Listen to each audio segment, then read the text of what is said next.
As a small business owner, I've had a lot of bad experiences with employees, but I've had way more good ones. I've got a lot of people on my team who I really enjoy working with. And in today's podcast episode, I'm going to interview one of my top employees who's worked with me for years about the idea of being an intentional leader instead of an accidental employer. So if you're looking for some ideas about leadership, recruiting, and how to run your team, check out today's episode.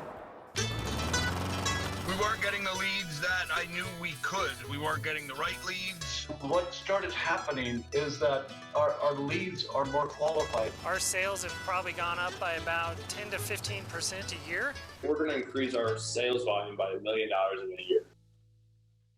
Hey everyone, Jack Jostes here, and welcome to the Landscaper's Guide to Modern Sales and Marketing podcast. Right now, I'm at iLandscape 2022. This is the green industry trade show in Illinois put on by the ILCA. I just finished my presentation of the Tree of Good Fortune, and I'm here with Ramblin Jackson, Senior Landscape Marketing Strategist, Robert Felton. Hello, Jack. Hi, Robert. Thanks. Glad to have you back on the show. Always love to be here. Fun coming out on the road. If you're listening to the audio of this, you might hear some noise from the hotel lobby. There's some music. Robert and I are wearing suits. We're in Illinois. People dress up a bit here. It's good to be back. We're both from the Midwest. Yeah, it's fun. We both saw our parents while we were here. We both got to see some family. It's been a really nice trip. It's been a great show, too. It's been a great show. Yeah. And so today we wanted to talk about accidental employers versus intentional leaders. And so this ties into the challenge of the green industry with labor and recruiting. And Robert and I have worked together we've kind of lost track, about 4 years. Yeah, I think so. I think we worked together for a little over a year, and then you left and worked at some other jobs, and then came back, and we're really grateful that you did. And part of it was I was an accidental employer at the time. Yeah, I think a little bit in the sales department there. But, we've talked through it, and I think there's been I'm excited to talk about this subject. I think it's funny because it's a little relatable to us, and I think it's really relatable to the green industry. So some of what, being an intentional leader versus an accidental employer, and I believe that most business owners, most of our audience are like me, where, I started Ramblin Jackson, I was doing digital marketing, I needed help, I started bringing on subcontractors, and eventually it made sense to have employees, and then I was like accidentally an employer. I didn't really study business, I didn't really study HR, and all of a sudden I had employees, and I had some bad experiences. So like many of our clients, I had employees who stole from me or didn't work when they said they were working, who just, or didn't do a good job, and I was embarrassed by it. And then on the other side, I probably wasn't a very good employer. I didn't have all the right processes when I needed them, the right systems, the support that my employees needed. But part of me became jaded by that experience. And then when you came in, you were kind of coming into an environment where I had just, I don't know, I had There's just a little mistrust of salespeople, and you were a little micromanaged. I was a little micromanaged by you, which, and I was working very hard for you, but I think, now working for you, it's completely different. And it's not that you were a bad employer. It was just like, I'm here. I really like what we're doing. I'm working really hard, and it just seems like I'm getting met with some resistance or some mistrust. And I was like, no, I'm here. I want to do this. I'm excited. I love what we're doing. And but after coming back, it seems like you've really, you've figured out how to be a great employer. We have a huge team now, and I can't, everyone loves there. We even chose, you gave us money if we wanted to leave, and we all decided to stay. It was one of the coolest things I've ever seen. And I was genuine. I was excited to come back and excited. And but I do think there's kind of that period where you kind of have to be an accidental employer, like you were in a growing curve. You had some people who screwed you over. I'm empathetic to what happened, and I understand why it happened. And I'm glad that we did the second chance, and I'm glad that I'm here today. So. I am too, and you've been here now for a couple years, since you've started again, and our clients really enjoy working with you, and you are doing a great job. So, Well, I think it's funny how it kind of relates back to the green industry, because we talk to people all day, even here, and it's like, they're kind of getting a little jaded because people say they're going to be employees, they sell thinking they have 12 employees, and all of a sudden they have 6, and they're running around, and it's hard to keep giving those people that next chance, the benefit of the doubt. And I'm just kind of curious how you kind of dealt with it, or do you kind of feel how some of our clients have dealt with it? Or I'm just curious. I think I'd be a little, oh, they're probably not going to show up. Oh, yeah, it's just going to be like the last guy. It's going to suck. Like, right. It'd just be really easy to kind of plummet into everyone's out to get me negative land. And yeah, I think you can feel that way, and you do give employees a lot of trust, and it does hurt when people have done things that didn't work out for me or for the company, or they had a real cost to me. And when you're growing your business, it can be this very personal thing. And one of the things that I learned over time was to separate as much as I can, right? It's still my business, and it's what I do full time, and I think about it all the time, but separating my business from my personal self. So one of the exercises we've done together from Sandler that I learned was the IR thing. So this is your identity versus your role. Yeah. And your role in work is different from your identity in the world. And it's one of the reasons I get dressed for work. Yeah. And then at the end of the day, I change into I call them daddy clothes. I have a 5 and 6-year-old, and I'm ready to wrestle with them, and they know that I'm not at work. Yeah. But so those are some of the things that I did. Was I started distancing my personal life from the business in a way, and that made it less of a personal thing when something would go wrong at work. That makes sense. So that's one of the ways that I've learned to kind of... So how could a landscaper kind of use that? We know that there's a big labor problem. Things are hard right now. I hear a lot of people just like, oh, they all suck. So could I use identity and role in that setting, or how would you? I think that's one of the ways of just managing the stress and showing up at work is different from my personal life. But I think with the accidental employer, so what's similar, I think, with our landscape clients is many of them are good at landscaping, and many of them learned lawn mowing when they were 12, and they started their own business, and then they eventually got a trailer, and then they eventually got professional equipment, and then they continued learning their trade and learning their craft. And what I find is, and I did that with digital marketing, and in the early years I went to all of the SEO conferences and was constantly learning, and I'm still learning, I'm still doing that, but what I realized I wasn't spending enough time on was learning the culture side, the leadership side.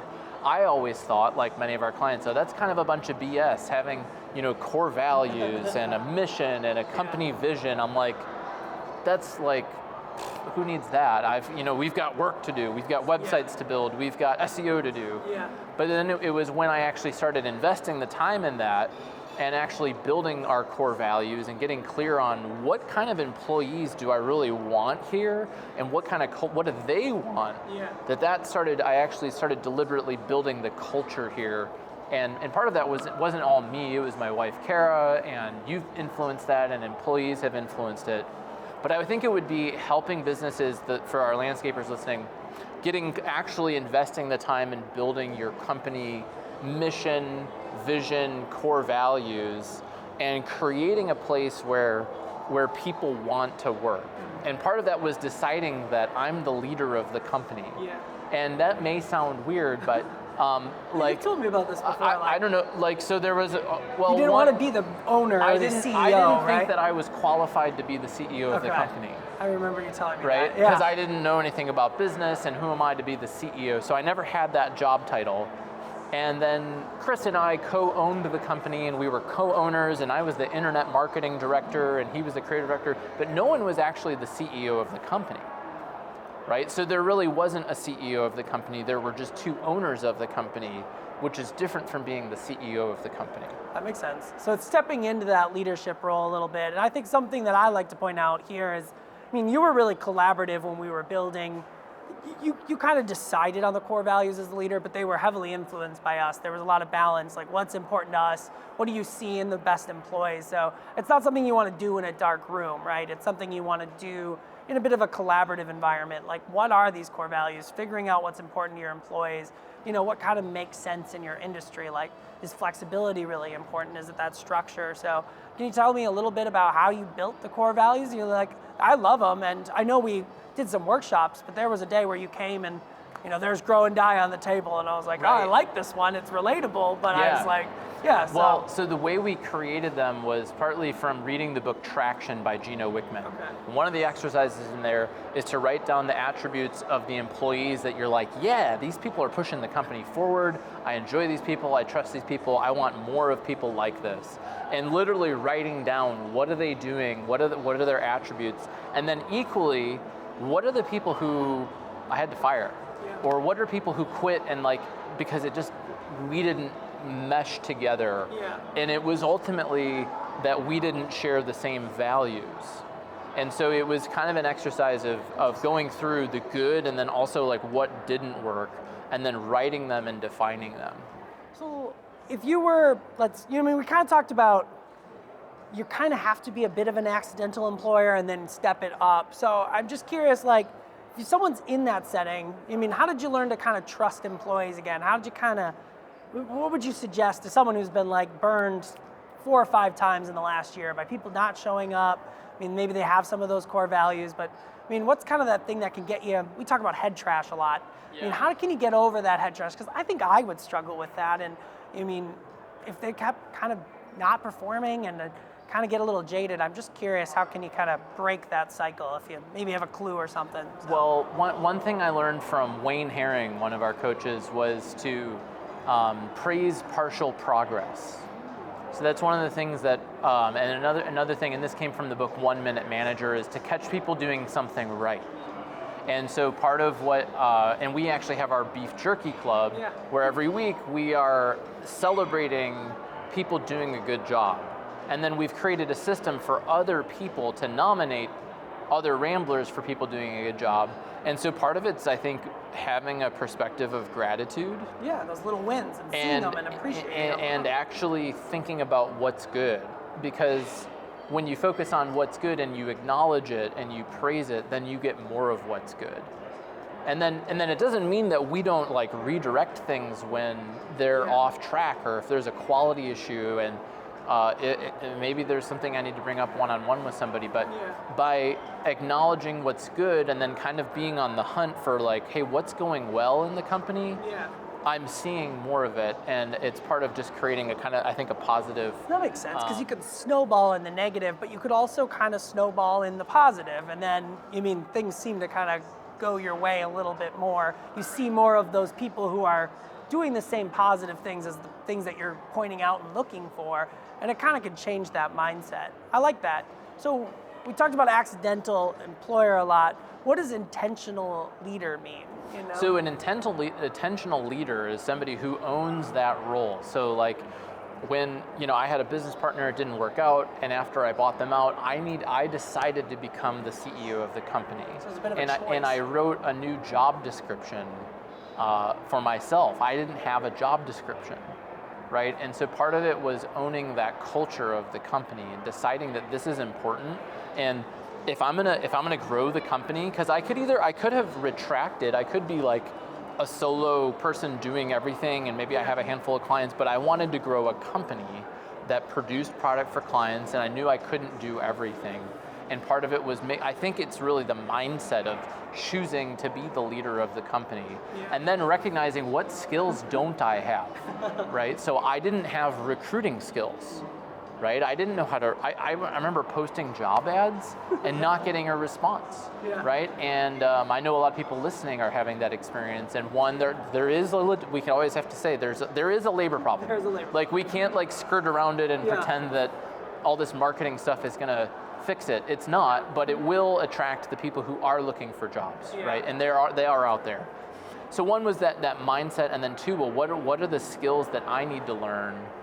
And some of them, what are skills that I need to hire other people for? So in the last year, our company grew to a certain point where our operations manager and I couldn't just handle all of the HR and payroll stuff, and our bookkeeper couldn't either. And that really bothers employees. If they're paid late, if they're paid the wrong amount, and then you're slow responding to them about why they were paid late and the wrong amount, you can't really get away with that for very long. That goes bad quick. People will be understanding for a little bit. Yeah. So So then it was realizing like, wow, I need to spend more money on our own HR. And now we hired Guru, and they are like our HR partner. So part of that was an expense, but I needed to do that as the leader to give the employees the resources that they needed. So I think part of it's like, do I need to spend more money on certain things, and then what are the things that I need to learn to do, such as how to lead a meeting. Yeah. Now you've been hearing our meetings are pretty dialed in, but there was a period where our meetings, like I would invite the whole company to the meeting, there was no agenda, and it was really expensive and nothing was accomplished. So funny to think about because they're so organized now. Now they're like, you get everything done in like 1 hour. Now they're done, and like in an hour, everyone in the company knows where everything in the company is at.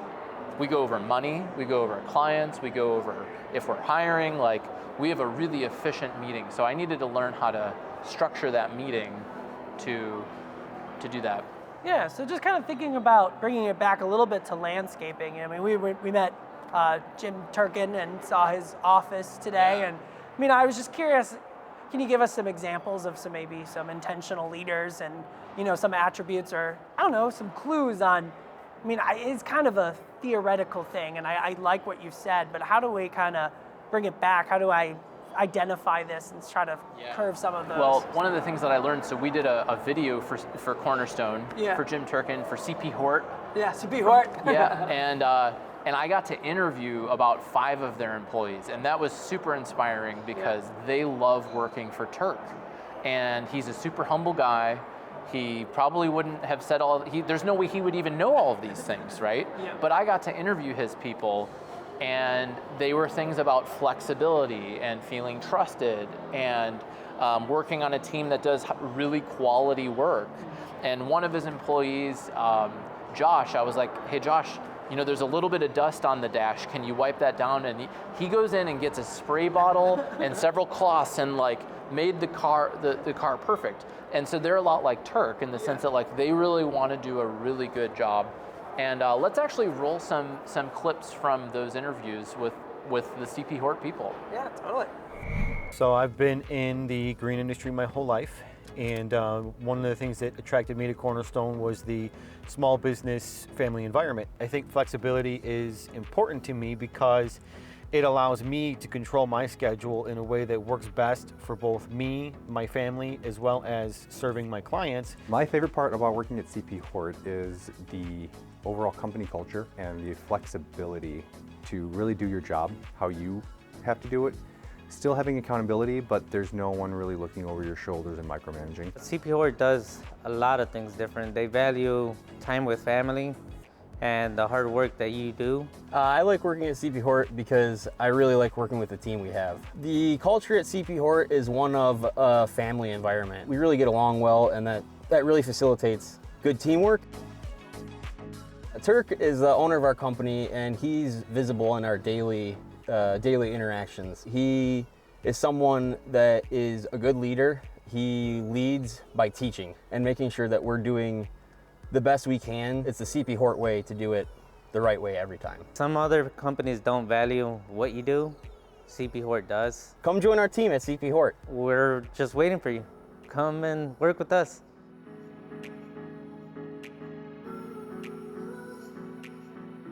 So one of our clients, a landscaper, who has a noon to noon promise, and probably one of the best.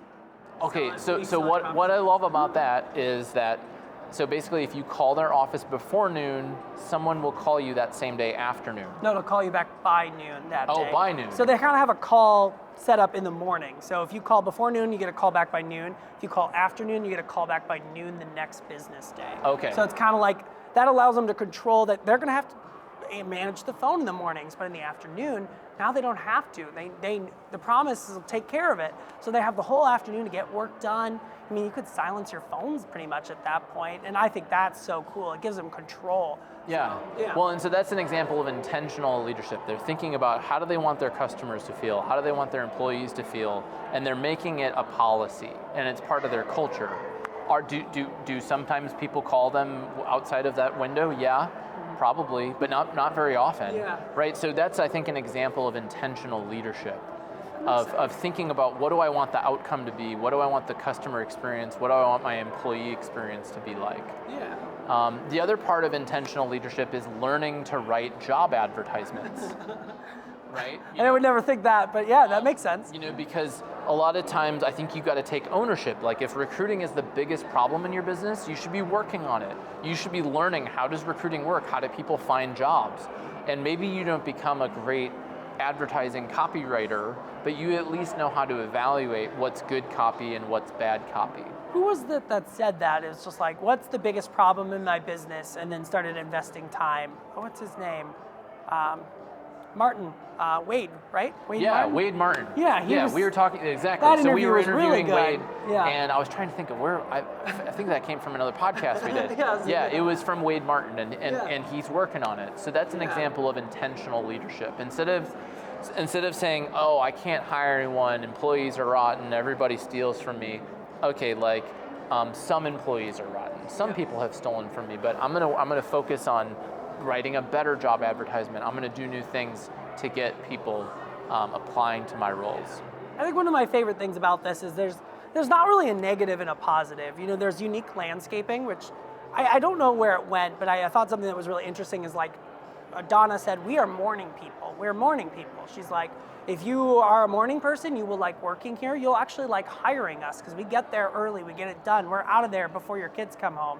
And to me, it's like, for some people that's really attractive, and for other people that's not attractive. It's the same as the beef jerky promise. Like, some people are chronically late and they don't think it's a big deal. They're not going to be a good fit for Ramblin Jackson. That's okay. That's not inherently negative, but it's like, if you appreciate that, which I do, I know Jessica does, I know you do, being on time, being prepared, I appreciate that and I expect that, and I like working at Ramblin Jackson because of that. So I think that's something that's really cool about this. So it's not bad to be an it is, if you want to scale your business back and be small and you don't want to be a big leader of a company, that's okay, but it's a choice. And I don't know, I'm getting a little tongue-tied here, but I like that it's not one or the other. It's not good or bad. It's more like, do you connect with this value? And if you are, then you're in the right place. And that just speaks such volumes to potential employees. So Absolutely. Yeah. All right, well, Robert, this was fun. Thanks for talking. It's a pleasure working with you. Glad to have you at the show and to do another interview with you. Glad to be part of the team. I enjoy being here at iLandscapes. I enjoy working with you, and I enjoy the beef jerky promise. Yeah, me too. All right, everyone. Well, thanks so much for checking out today's episode. And I'd love to hear your perspective on leadership. What's working, what isn't working, and are you an accidental employer or an intentional leader? If you'd like to learn more, check out our other podcast episodes and make sure you subscribe at ramblinjackson.com/podcast.